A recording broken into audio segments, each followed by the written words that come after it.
Hello everyone, welcome girls to our next class. In the last class, we have seen in detail about the life and works of William Shakespeare, the greatest playwright of English literature. And in today's class, I'm going to give you a gist of the play Macbeth. Macbeth is one among the four major tragedies of William Shakespeare, and the main theme of Macbeth is simply to say that the overvaulting ambition. Every man has an underlying ambition within him which makes him not sleep. So, the same kind of ambition troubles the minds of Macbeth, and let's see what happens and how Shakespeare has beautifully described in his play Macbeth. First, when we come to the setting, I don't want to go deep into the setting now. I'll tell you in the later classes. Macbeth is mainly set in the country Scotland, in and around Scotland, so there is no place for England here. It starts with Macbeth and ends with Macbeth. That is the character Macbeth. That is Duncan's castle. The play starts around the Duncan's castle, and when it ends in Macbeth's castle. Okay, let me give you the gist of the plot. When the play opens, we can notice three witches. They three are arguing, or they were indulged in discussing something in the battlefield.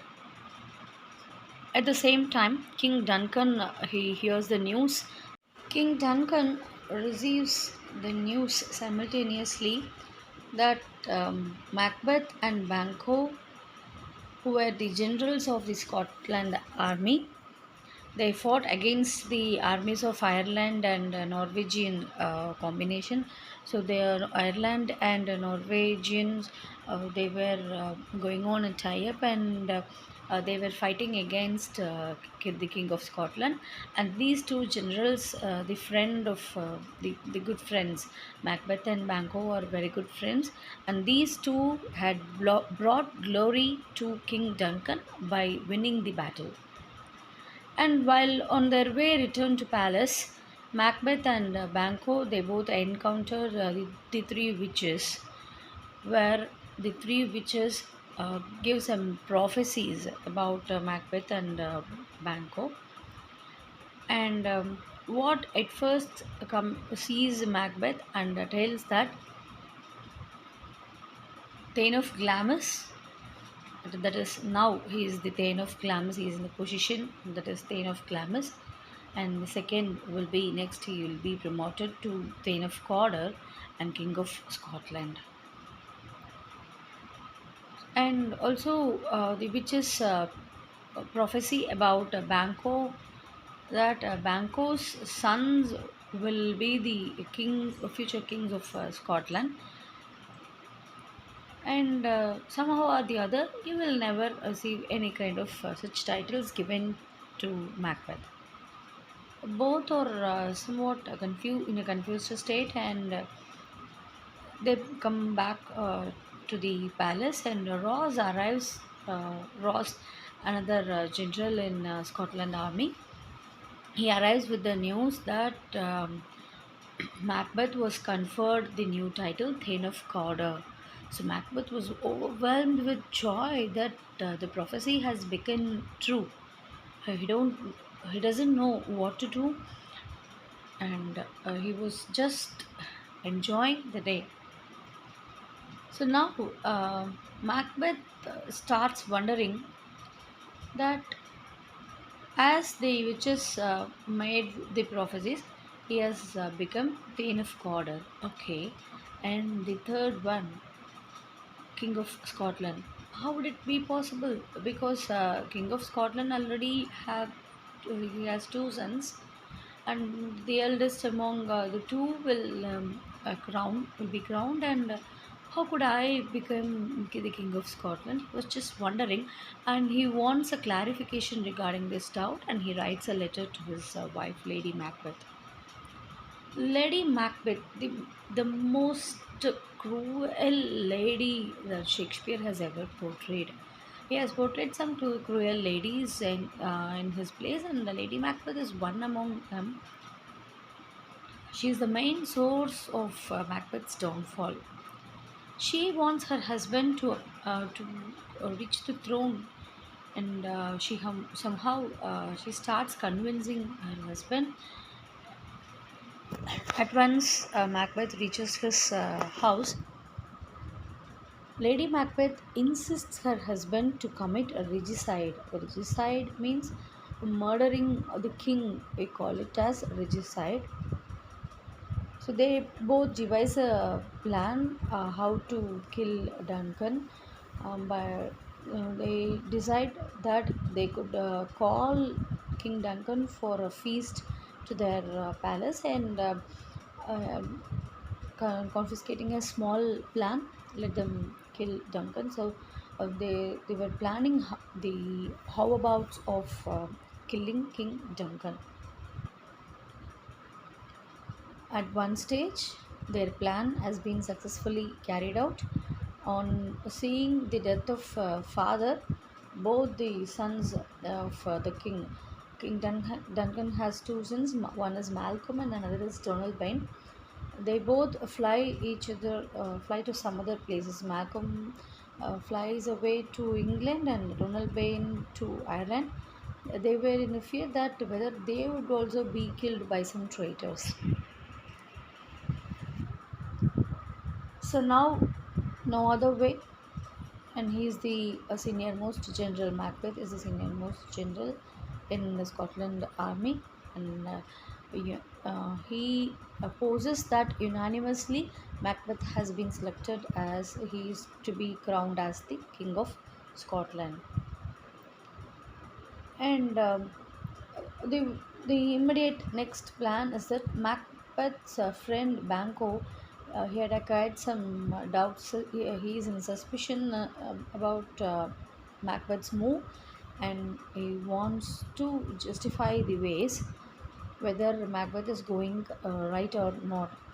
So the suspicion grows larger. It becomes a poisonous, that is, a venomous tongue of a snake, and finally Macbeth decides to kill his own friend Banquo, and he tries to kill the whole family of Banquo, but somehow Banquo's son Fleance escapes and is not killed. Banquo is killed, and Macbeth once he arranges for a banquet for all the generals nobles of Scotland, and he envisions the ghost of Banquo there. So he's just losing his sanity. He starts becoming insane. So whereas we are projected by Shakespeare that by some of these scenes Macbeth will go mad, but that's not wrong. That's completely wrong. What happens is actually Lady Macbeth becomes insane.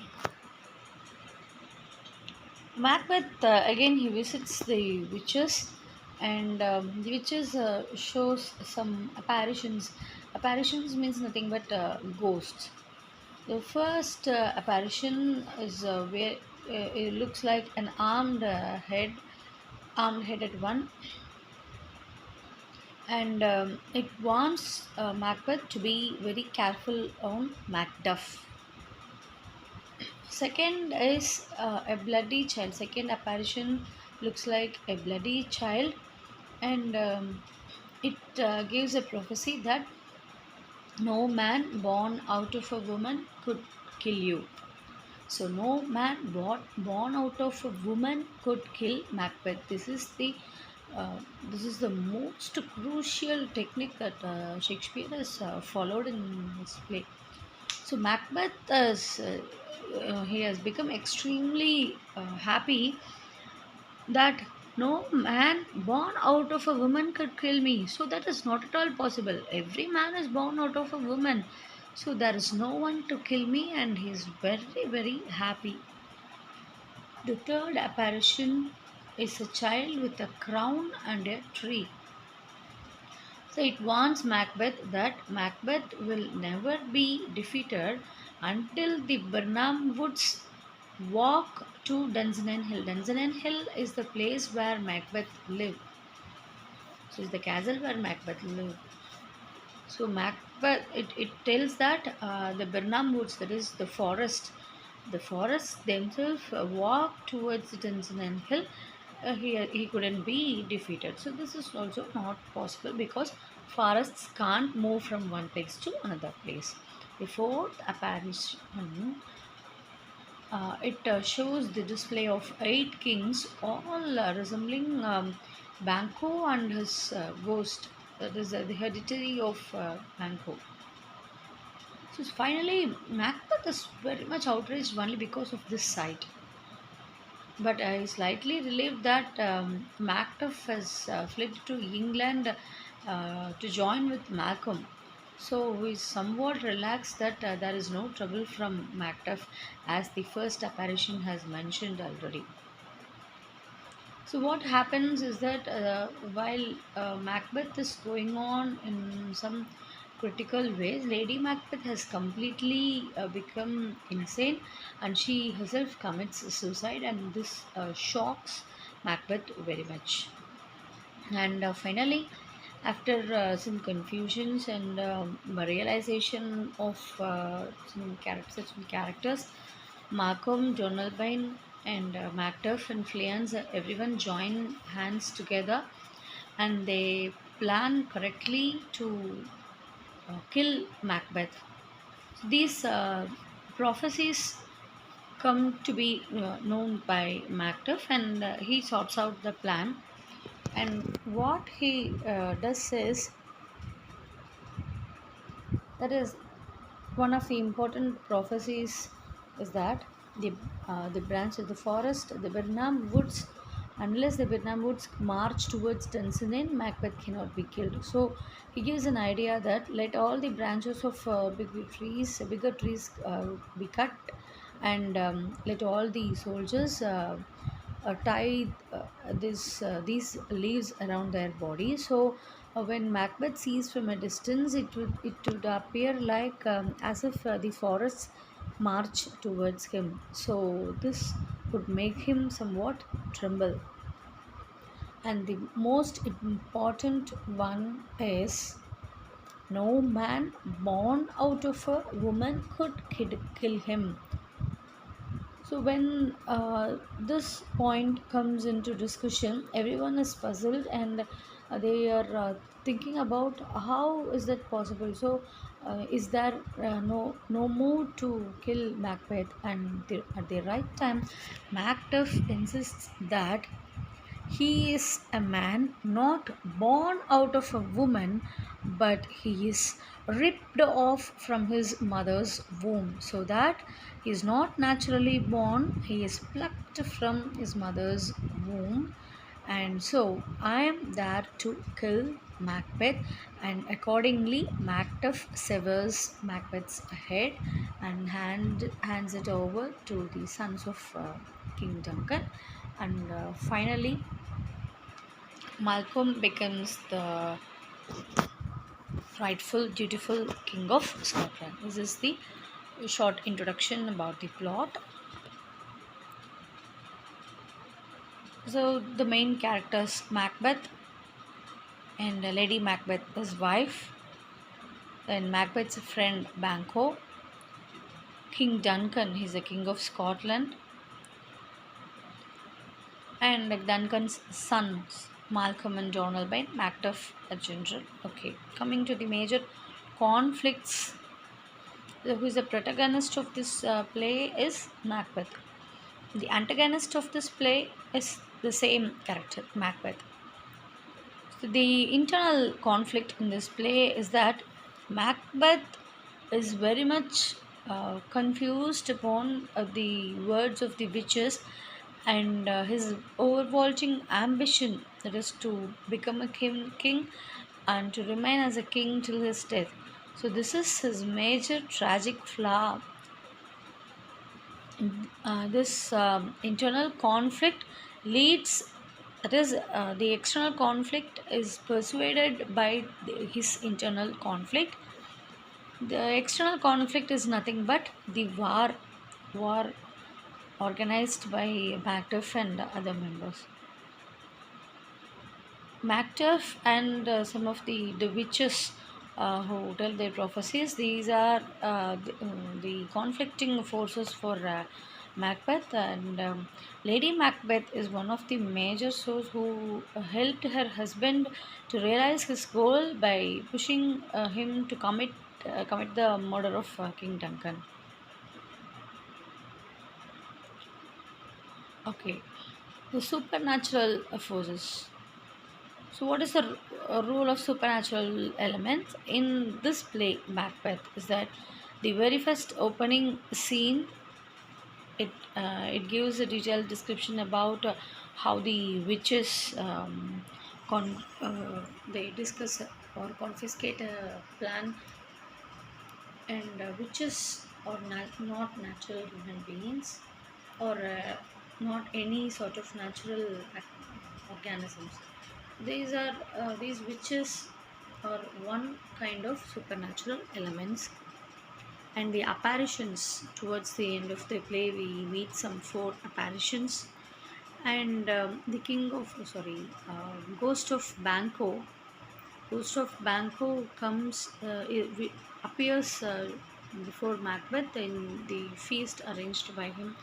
So these are some of the supernatural elements in the play. Okay, I think you'd have got an idea about the play Macbeth. Let us see detailed analysis of Macbeth in the future classes. Thank you.